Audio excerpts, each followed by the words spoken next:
Android 17 and GT. Well, I think that covered. Did I say Emperor Pilaf? Yeah. Emperor Pilaf. Emperor Pilaf. Those are all my DBZ characters, and I've been doing it since the beginning. So about 1998. So we're going on 27 years. I know math. 27 years of doing DBZ. It's been pretty incredible. What about you, Phil? Where did you start? Okay, hi guys. I'm Phil Parsons, and I did one character in all of Dragon Ball. Well, technically two. I did play the Supreme Kai Commander, I think in Super? I get Super and GT mixed up. But he got ingested by Majin Buu, so there's only one episode. And I was also Vegeta's big dumb loud sidekick Nappa in the Saiyan Saga. I started later. I was not in the original Funimation dub. I came along. I don't know the story in that dub, but in the early 2000s when it was going to go to Cartoon Network and they were going to start making DVDs, and we're starting to do video games, it was getting really big. That's when I guess Chris Abbott decided I can't do half the voices anymore because I'm too busy becoming, a mogul over this empire. So I got cast. So the official Z dub, the Kai dub, any video game since the first Budokai on the PlayStation 2, that's been me, except for Team 4-Star DBZ Abridged, which I would have happily done had they asked me. I'd have done DBZ Abridged. Those guys are awesome. Look at my trucker head. I love that. Ghost Nappa. Hell yeah. Hell yeah. So usually one of the questions people always ask Phil is like, how did you get into this? Do you want to tell your how did I get into, you could say like acting in general, and then how you landed your first role in anime. Does anyone want that answer? I would love it. He's presuming a lot. Okay, so acting, I dropped out of college and started doing community theater and just kept doing acting. I got out of theater and started doing a lot of sketch improv comedy troupes. That was my real thing. Which troops? Where, was it in DFW? It was the Dallas-Fort Worth area. So was it like Improv Olympic or? No, there was a group called the this is really inside now. A group called the Guava Bomblets. And then later we were the Unnamed Comedy Troupe. This is all. I remember that. Yeah, we were all in the 90s. Had a pretty successful show there in the mid-90s. But anyway, with the dream of like going on to maybe LA becoming one of the groundlings, or Chicago doing Second City, maybe one day Saturday Night Live, or at least Mad TV, something, But somewhere in there, I heard about an audition for voiceover stuff. And went in and they just kept using me. So that was in 2002 that I started working for Funimation. That's still pretty early. Yeah. It was still a small operation then. The millennials that were making anime huge were still kids. Or not born yet. Yeah. I got into acting. I went to college for acting at the Goodman School of Drama in Chicago, and I did a bunch of theater there. One of my first roles was Ralph in Awake and Sing at the Steppenwolf Theater, which is a very famous Steppenwolf. Yeah. Yes. Steppenwolf and Goodman Theater, and so I was a big theater guy in Chicago. I thought I was going to do theater in Chicago forever. Somehow I ended up moving to Dallas-Fort Worth and starting a theater company. And while I was in that theater company, someone came in, Brad Jackson, who was the original Oolong, came in and he was like, hey man, you should go audition for this Dragon Balls thing. And I was like, Dragon Balls? That sounds a little weird. And he was like, it's Japanese anime. And I was like, okay, so it's definitely weird. And I went in and auditioned, and the audition story, Chris Savin's like, yeah man, come on in, audition. And I auditioned. He was like, that was great. If you got time to record something right now? And I was like, you didn't record the audition? He's like, no, you got the part. I just got some episodes I have to turn in. And I was like, that never happens in acting, ever. You never audition and then immediately start working. There's usually at least a time gap of a day or two. So I thought the whole thing was a scam. And then, literally as I was leaving the studio, he ripped a piece of notebook paper out of a spiral notebook. It was like, man, give me your address so we can send you a check. And so the paperwork I filled out was a half-ripped piece of notebook paper where I put my address. But then I got paid. I got an actual check. And I was like, okay, it's real. Because as soon as you get paid to do something as an actor, you're like, I want to do that forever. And so far I have been. Because I've been doing DBZ forever. Yeah, it was. That gives you just what a small operation Funimation was in the beginning. And when I came along, it was a few years after that. But I'd already done a few parts, but I got Nappa just as casually. I was in the studio doing something else.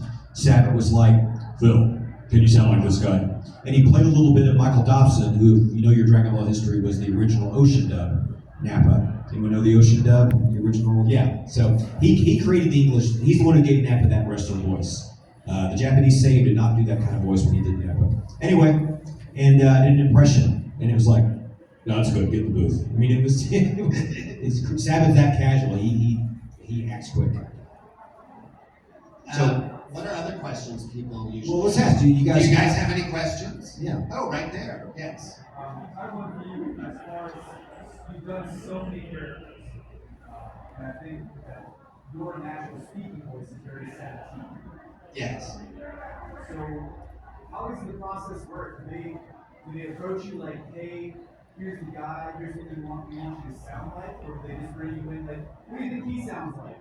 And you throw some voices and they're like, that's the one. Yeah, so it's a little from column A, a little from column B. With Android 17, Sabat knew he wanted me, and I came in with ideas like I wanted him to be kind of have attitude, be really arrogant.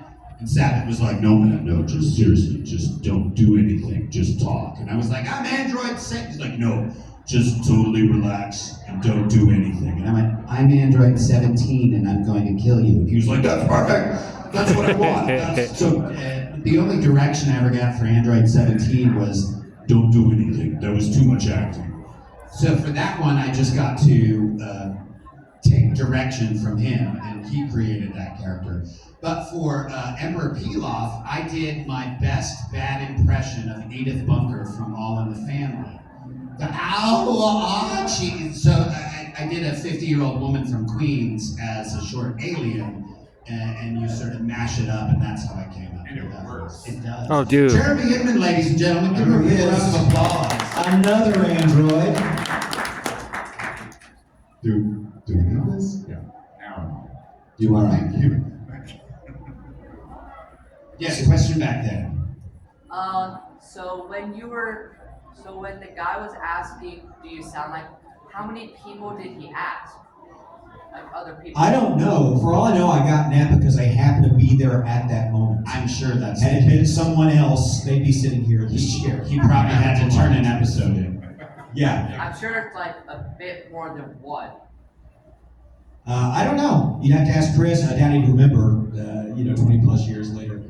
And he might have had me in mind. Well, because again, coming from the comedy troops, I was always the impressions guy. I was a character, did a lot of different voices. So since he was trying to somewhat voice match an existing thing, he might have thought, "Oh, Phil does impression. Let's see if he can do an impression of this." But I don't know. I don't know what went through Sabbath's head. How do you get into this? I mean, how do you just know somebody, or you know this business? You guys, how do you get into it now? It's different now. Yeah. We had the luck of being in the right city at the right time. It was a small operation. They were looking for people. It was as casual as Chuck was describing, like, that sounds good, record this. Oh, give me your address. But everybody kind of has the same story in that they were already doing something in acting, trying to pursue the career in all different avenues. And then, people go, "Oh, you were lucky." Well, yes, it was luck, but I was also in the field where that luck could happen. You can't sit at home and wait for it to happen to you. If you pursue acting in the traditional sense, which is, you get a headshot, resume, you audition for everything, you're a birthday clown. My first paid gig, I was a rat for a exterminator in a parade, so I wore a rat costume. I got paid $50. I thought it was awesome. Professional actor. That was my first paid gig. And so when you pursue acting, you pursue all avenues of it.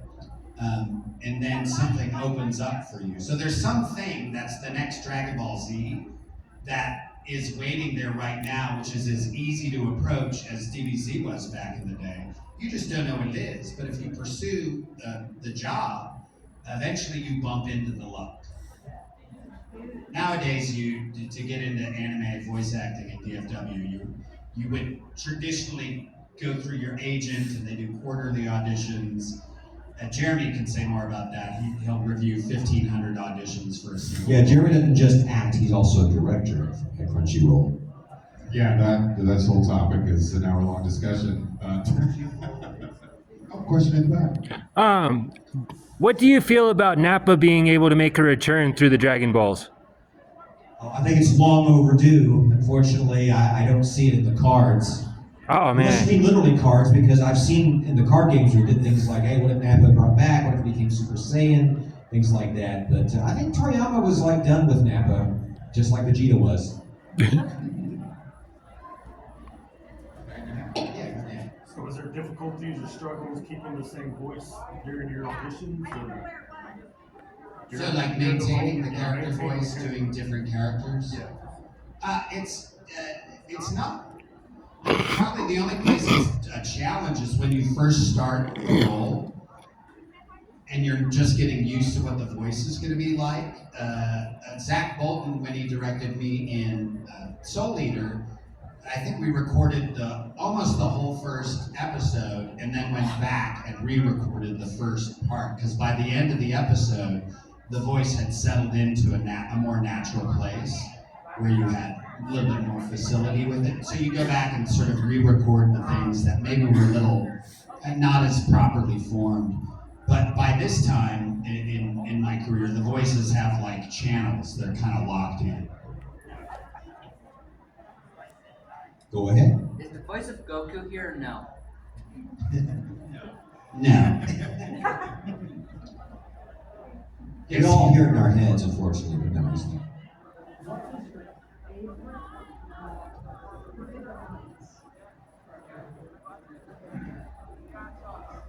I'm looking at Jeremy.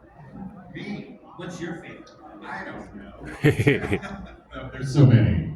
I like birds. Yeah, I like birds. I like Captain Obi when he's talking about nothing important, but he goes, "We go hard, the eighth always has." It's because he's talking about a new calendar.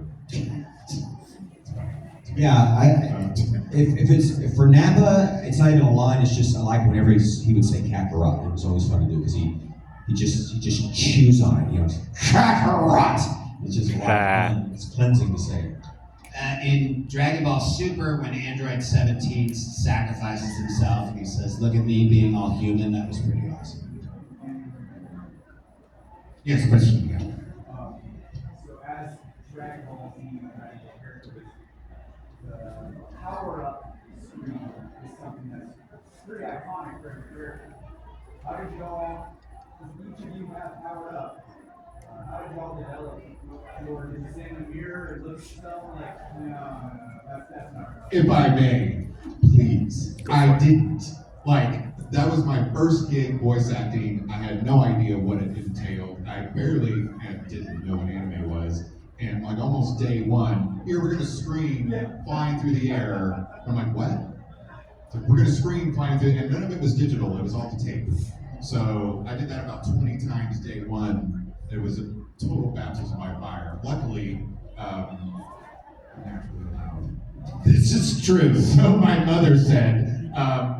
So it just kind of worked out. But Yeah, you don't really get time to prepare stuff like that. You don't know what you're gonna be doing till you're in the booth. But yeah, the worst thing is doing one of those long power-ups and you finish and you just tap the tank, and then it's like, "I'm so sorry, dude. I need one more." right. Oh yeah. And if I may now, as a director, in the same world, it's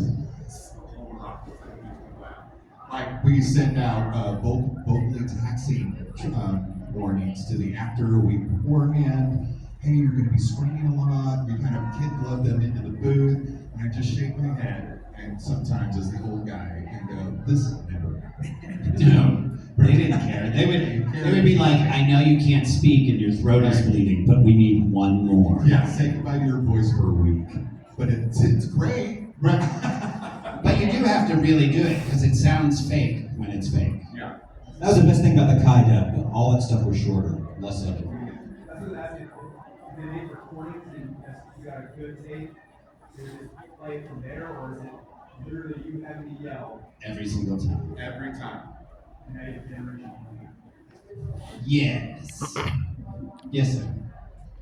Two things. I love an anime just like screen gets out. That's true. And can you give me your best, hey, it's me, Goku? He really wants to hear the Goku voice. Hey, it's me, Goku. Thank you very much. Can you do it as our characters? As our characters? Yeah. I am the great and glorious Goku. I can give you I must destroy Goku. That was about my guys. He was all about until he discovered nature, and then cared for it. It made him soft Android. Soft. But I think Android 16's death is what turned Android 17 into a good guy. A protector of nature.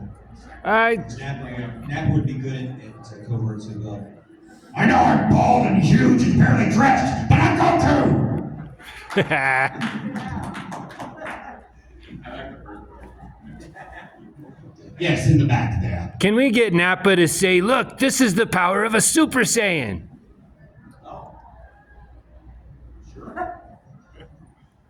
This is the power of a Super Saiyan! Yes. Thank you.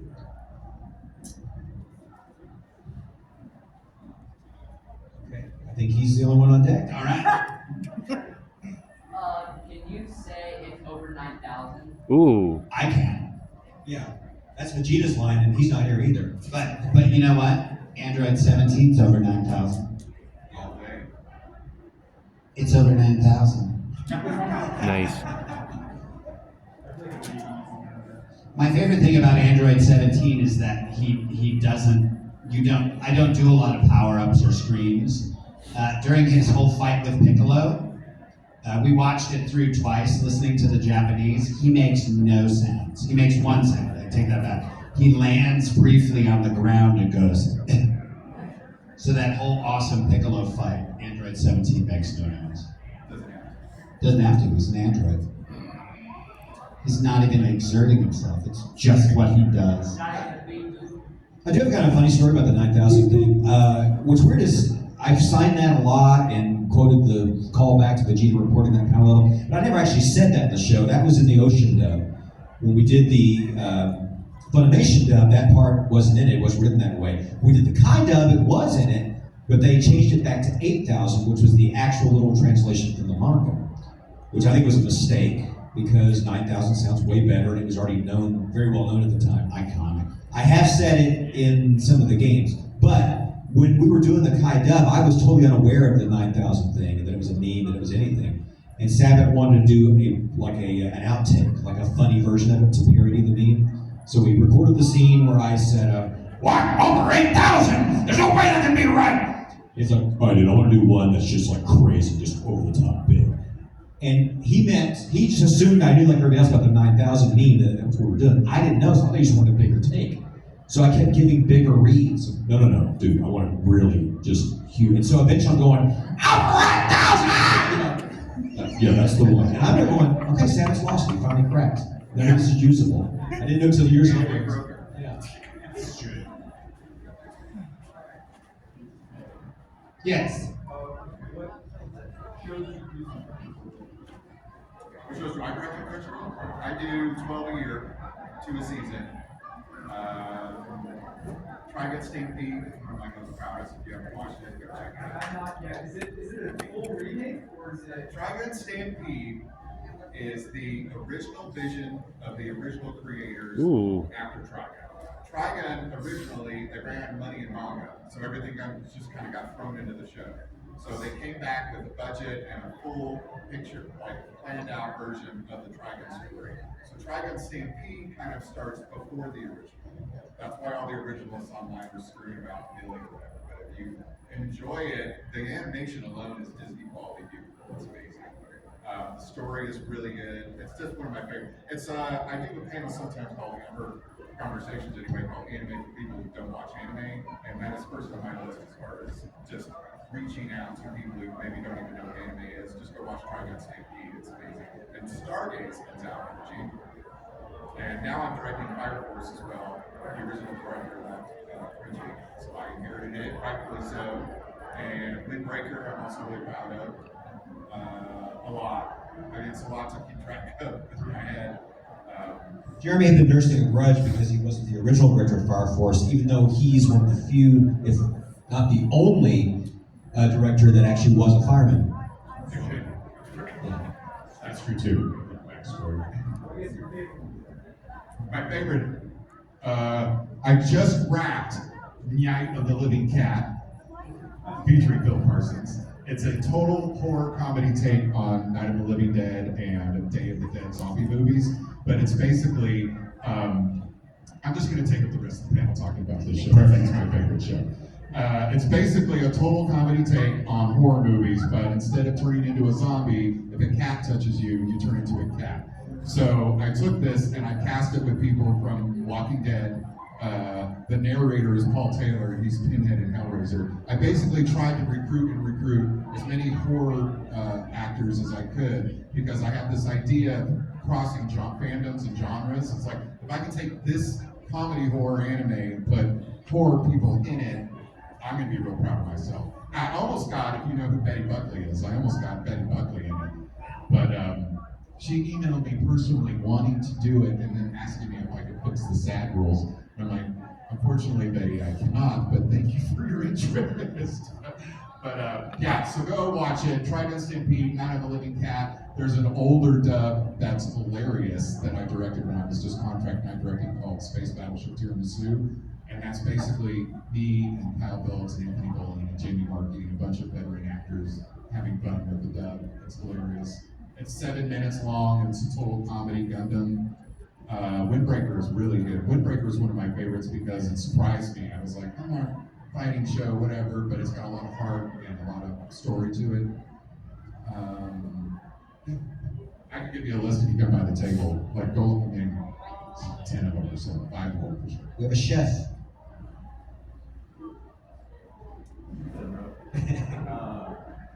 You think if Napa ever got a chance to go through the as much as you were bigger? Well, I mentioned that the card game did a what if on that. They gave him a big golden bushy beard, which I don't know. I think Toriyama said the Saiyans, Napa didn't go bald. He didn't end up in baldness. He shaved his hair off as like a word thing. But once a Saiyan does that, it can't go back. But I don't know if the rules are on Super Saiyan. I think big Eugene Levy eyebrows, just huge caterpillar glowing monsters. In the back there. Hope everyone is having a wonderful I just want to ask time. this. I So, know I looking am. back on y'all's series, It's like amazing to outside. see all of your lovely cosplay. Dragon Ball Z is wrapping it up. The celebrity panel is Not while you're talking. Yeah, so wrap it up. You're too loud. Tell him his- is up in 20 minutes, guys. If you are looking to meet the celebrities with questions and answers and stories about their life through the movies, let's get into the celebrity panel room. It is free admission. Free admission. Thank God this is only rehearsal. Star Wars in 20 minutes. All right, what's your question? Alright, so I was asking, so looking back on y'all's voice acting careers up till now, though, who would y'all say was y'all's favorite characters to like voice ever? So my favorite one ever is Hiei from Yu Yu Hakusho. It's a really long series. He got to be the OG edgelord. Dark Tournament was peak Yu Yu Hakusho, but his banter with Kuwabara and Yusuke and Kurama, they were a great team. They were it kind of set the standard for that type of tournament arc in all of anime. So it was really fun to just be a part of that. Also, Yu Yu Hakusho fans are really, really great fans. They tend to watch the series over and over again, once a year. Hiei had a Vegeta redemption arc. Yeah, he had one or he needed one? No, he went through one. That's why I liked him. Yeah. For me, I guess probably Kenny Ackerman from Attack on Titan is my all-time favorite. But I really enjoyed it. This was an anime that didn't hit big in the States. It was kind of big in Japan, but for whatever reason, called Blood Blockade Battlefront. You ever see that one? I was Klaus, head of the Libra organization, and that was really cool. But usually my favorite is some fun little bit part in some anime. Yeah, same. Where you gotta do something silly or funny. As a reminder, remember, 20 minutes. We have Star I think we're Wars about celebrity done. panel in the Yeah, celebrity there's- panel room. there's- Sir, this gentleman hasn't got Let's take his one last question yet. last question. Blue shirt guy. Did you get your VIP pass? Look at that thing. That gets you front row in the Star Wars celebrity panel in 20 minutes. Who's? Steve Bloom does classes. I offer classes. I actually have a class coming up end of November, beginning of December. I've been teaching online voice acting classes for 12 years now. I took a 2-year hiatus because I had a baby. Not me, my wife had a baby. I was there. But it was just too hard to teach with the baby in the house because they are super cute. But now they're older, so yeah, come by the table. I'll tell you about my voice acting. Do we have today, Kim? Last one. Take one last one. You can go like present company executive. Bring it What's on the me. worst voice actor I've ever seen? What's your worst experience in the booth? Someone comes in, what do they do that makes it so horrible? Oh, man. That's like a whole other panel. Syrup and strawberries. She made a weird choice. $10 in the corner. What, with me in my classes? Don't meet me in the corner. You're gonna have to wrestle your way. My classes are designed to take you wherever you are and bring you further along. There's a lot of sort of psychological things that go along with being a good performer or actor. So we focus a lot on sort of, strengthening our ability to handle stress. So we do a lot of exercises that force you to deal with what it's like to be a performer. Because they've done studies, landing a jet aircraft on an aircraft carrier at night in the middle of the ocean is the most stressful thing you can do in a job physiologically. Second, right underneath that is what we're literally doing right now, which is getting up in front of a group of people and speaking. So acting has at its core a super adrenal quality to it. So it's all about managing that adrenal component. Because you get in the booth and you think this will be easy, and then they say laugh 6 times, take a pause, and laugh 3 more times, and you can't do it. Suddenly you're flop sweating and you're like, I'm never going to work again. So it's all about managing what's going on inside of you as a performer. I'm not gonna answer that. That'll end up online somewhere or whatever. All right, you guys were awesome. Thank you so much. See us at the table. Star Wars. Right out here.